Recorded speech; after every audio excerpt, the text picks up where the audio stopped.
Peggy 18.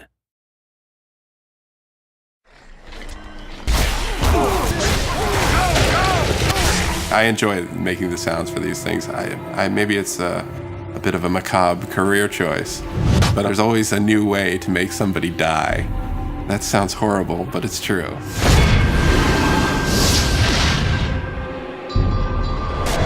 Hunted is about the sense of being lost in the world. And not like literally lost, where you need a map, but just lost in the way that you get overcome and you really believe that you're there. The goal for me is to try and get the player to be excited about what's around the corner. You know, what's happening next? What can I find? What's gonna make the hairs on the back of my neck tingle? You know, we talk about that a lot with the music. The vibe of the score is powerful. I mean, if you look at the main characters of the game, even the female, she's pretty, with it, pretty brutish looking, very strong, powerful. So I wanted to convey that in the music. So there's a lot of choir, a lot of brass, and a lot of percussion. And as far as modern elements go, I've created a decent amount of sounds for the score to help convey an uneasiness in the world and in the levels that they traverse through in the game. I'm never gonna say no to that.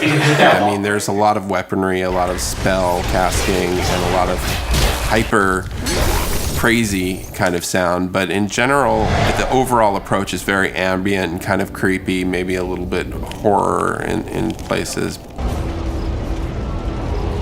I mean, I'm a big fan of bowing anything, like a cello bow, whether it be a metal tin, a gate, a pot from the kitchen, and you pitch them real low down and you put some reverb and delay on it, and it creates a decent tension for the game.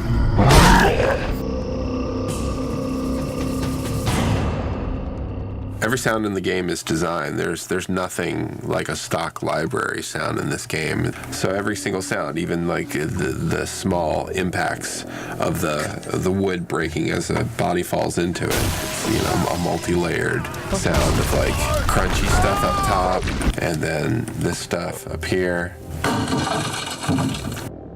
These things make really great whooshes for like the arrows, as they pass by your head. That's how you make them.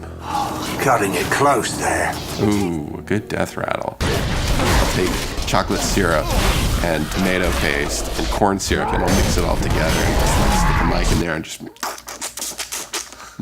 make some really cool beefy sounds. And then when that stuff like splatters and you hear it after you kill, it's really satisfying.